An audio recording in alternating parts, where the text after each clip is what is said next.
gara biraadha fidatu yaalanii heddumaan namni makiinaa wayii dhaabee makiinaa afuufee akkasitti nagattee na biraa deemtedhe yaada malee kaawwan jaraa anuma tumuu qofaa miti. Akkas miidhaa akka walla baay'ee na dhukkuba. Wanni na buruqee inni narraa mul'ate hin jiru malee galee mana yaalallee dhaqee raajillee kaasisiisee jira bakkee na dhadhaayanii. Haalli jiru gaa amma mani haaluma bareeda irra jira. Nama argitan galtiin Nuraddiin haaluma gaarii irra jira. Fayyaan kiyya bareeduma. Gochichi garuu gocha sookaneessaadha. Qaatuma irratti qophaa'ee ani oosuma se'aa boruma akkanuma afaanuma haasoftu jechaa ture malee sanuma durallee sa'aatii wanni kun galuu ga'eellee akka sadarkaa biyyaatiin naa bilbilanii nama kan nagaatti chaa'u gorsinee si dadhabne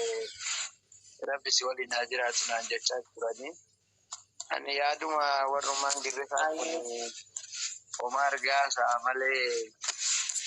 wanni kun dhugaa miti jedhee fudhatuu dhabe akkasii hedduugaa waan silaa biyya kana ittiin socho'anillee addunyaa ni beektaa ruksaa istimaaraa waan iqaamaa boorsaa kana ni beektaa waan tokkollee waan makiinaa keessa jiru wannoo goote akkasii tumaa bichaa miti waan silaa waan an harkaa qabus irra guddaa amma yeroo kana iqaamaa kana ni beektanii waraqaan maatii jira kiyya jira ayidiin jira istimaara jira ruksaan jira waan silaa namni boorsaa keessa qabatee deemu gaa wala achuma darbitanatti fakkaata fudhatullee baatti. Abboo baga rabbiin si baase namni gadheen akkanuma gadheen ofii namatti hin dhuftu ofii namatti dhiyaattee agartee waa naman gootu ati waan guddaan agartee rabbiin si baasuudha baga rabbiin si baasee wanna maraa ittuma deebi'anii baga rabbiin si baasee erga himuun keellanoon lama nama gara 135 akkas geennee jirra waan ta'eef waan jiru calqabarraa eenyu sitti bilbilee akkamitti bilbilanii maaf sitti bilbilanii namoonni waan kana dalagallee nama akkamii akka ta'e osoo hunda isaatu seeraan defees gootee nama ibsite namni illee rakkoo atira jirtu nama rakkoo sirraan ga'e maaf akka rakkoo sirraan ga'aaran haa beekanii osoo waan san seeraan ifa gootee bareeda jechuu barbaadeeti. Ayeera koo miti maa namni asirra jiru hundi isaana beekaa namoonni waggaa tokkorraa waggaa guutuu natti qottisan natti dhaadatan akkuma jirutti ta'ee tuffadheetuma bira taree laakini wanni gara tarkaanfitti fide bubbulee jira. Utuma gaafa tokko Ustaad Raayyaan faa Aliyyi faa haasaa wayii godhanii nama kana waa baballeessu nama waanoo jedhu kana otoo harka namaatti dhufii tuquu baatanii kaawwiyaa goggodhanii waasi sirreessanii haasa'uma aadii sana haasaa turanii jarri san kutte suuraa kiyya kana walirratti hidhanii miidiyaa kanarra deemaa ture namoonni yaadataa. Achumarraa akka ka'e warra makkaa kana warra haara Shaaraman Suurillee walitti buunee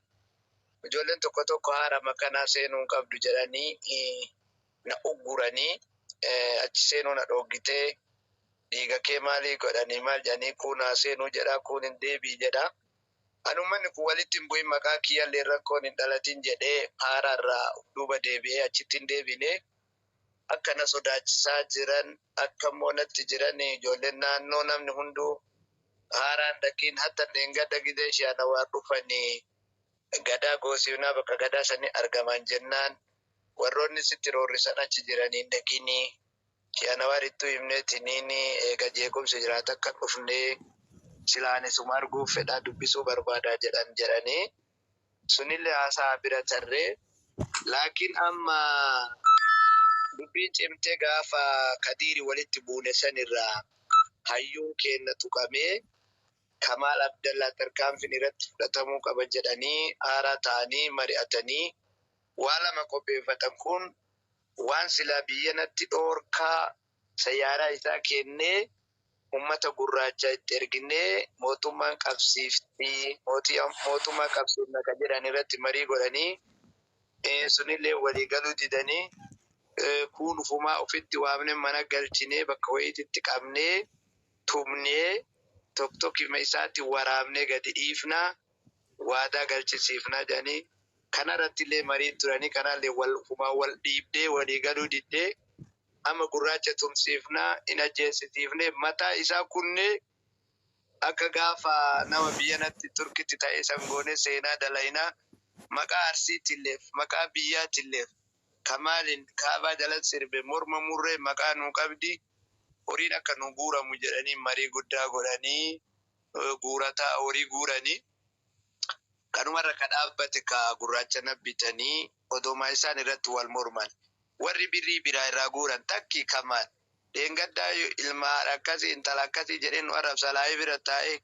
horii nurraa guurtanii tarkaanfiin irratti hin fudhanne kun asumarraa shaalalaa nu arrabsaa jedhanii yaa'iin kaate yaa'ii kana baay'ee quban qabu'anii alaa dhagaa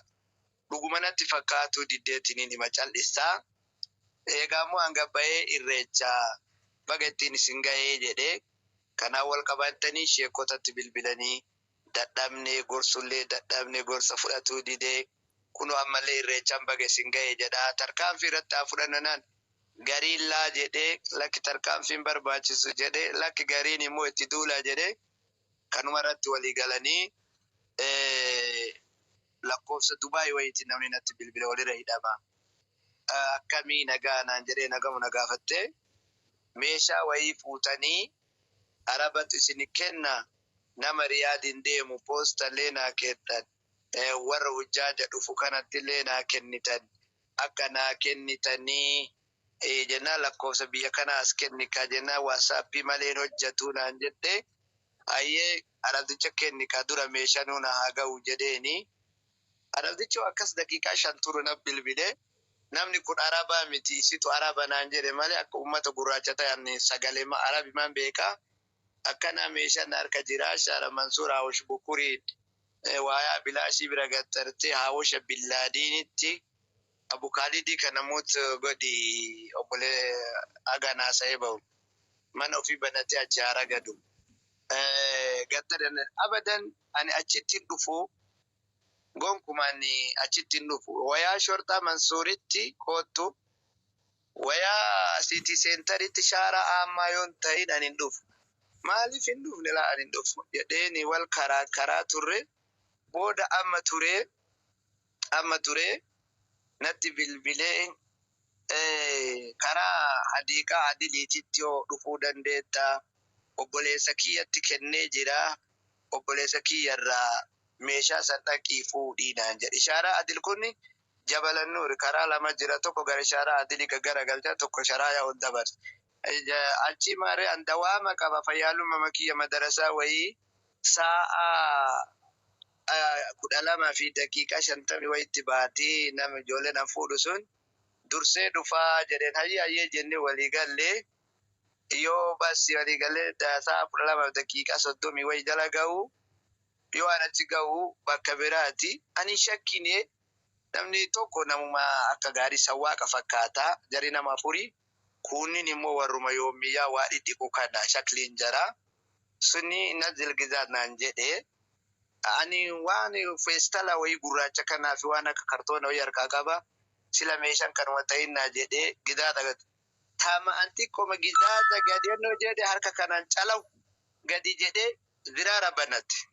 balbala ganarratti na rabanuu danda'e inni bas achi Kamal Abdallah si jedhanii ka waan achitti ta'e akkaataa akkana na godhaniini waan achitti ta'e aganuma yoo irraa dubbadde egaa odoomaa jarri kaa'uun jaraa na tumtee na dhiisuu miti achi na harkiftee gara hadiiqaa keessa achi na tarte karaa gama sayyaaraa wayiitu adda dhaabata sayyaaraa san keessa na galchite bakka biraa na fidu hedinatti fakkaate akka yaada shakiikii odoo tumaa taate bakkuma makiinaa sanitti feetu na waraantee tumaa bichaa taate feetu maal na gooteetiin inni deemti beeyta eegaa achi wannollee ol bantee bakka sila namni sayyaaraa saaxini sayyaaraa keessa jirtu waan achi keessa jiru waan tokko ni fuudhattee jawwaalli ani akka tasaa ta'e jawwaala kanammoo gidee manaa bahu shaanaan qabu guddaan kun shaana rakaadhee deebisa yaaruma jawwaaluma itti saalaata qabdu qofa harkatti qaban. Gidee jari nabutan kana sayyaa wannoon kiyya harkaa bu'ee kursii kiyyaa fi wannoo teessoo jalatti gadi rakkate. Egaa ani jara fudhatee yoo arabdichi dhufe suni as deebi'ee mootummatti yoo bilbilee lakkoofsa kiyyarra bilbilu wannoon tiyya kursi majala iyyiti jawwaaleti ya waamti. Jawwaalet akkasitti naa ba'e waan sila makiinaa keessa jiru hundani fudhatte anallee baay'ee na dhodhoofte laphee kanaa fi duyda kanarraa xiqqoo baay'ee na miite. Harki ummata gurraachaa kunillee harki isaaniitu hadiida.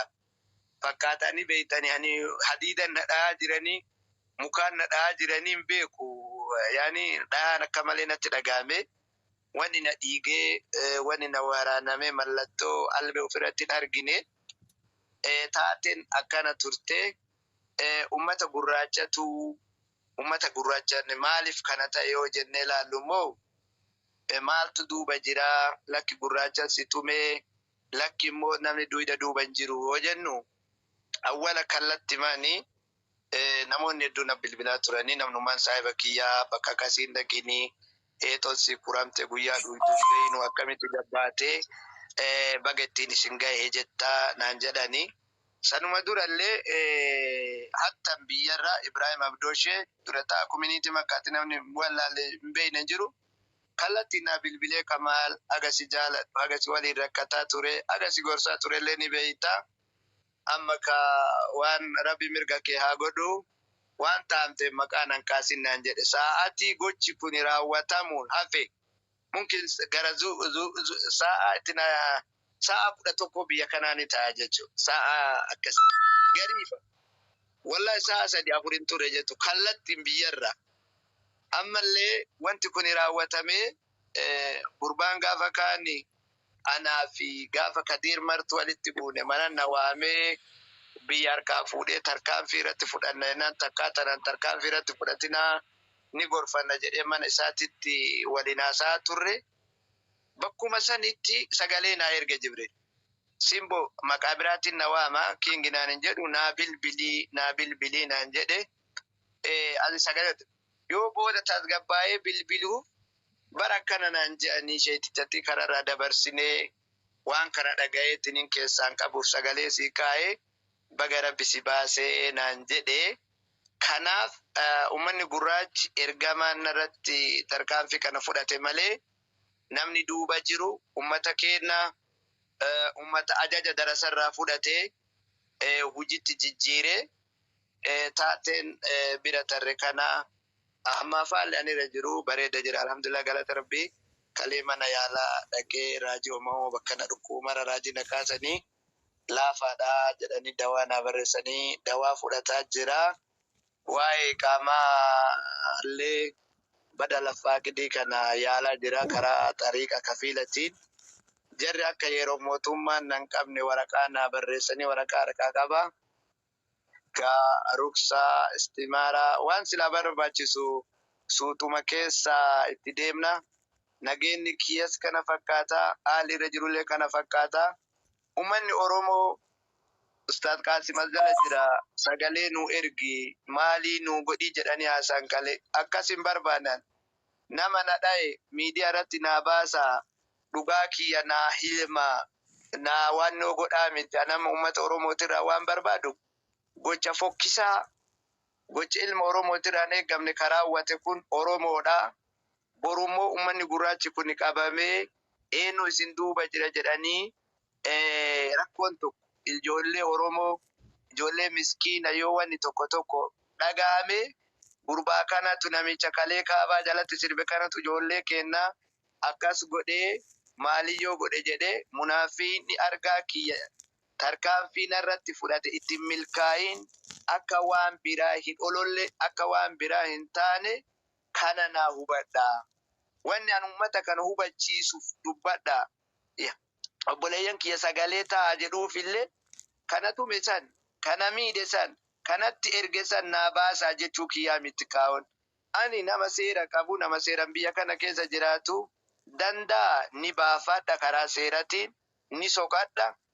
dadhabaa rabbitti dhiifadha yoo tasa ta'ee Sene kana waada jalalaan jiraachuu barbaada.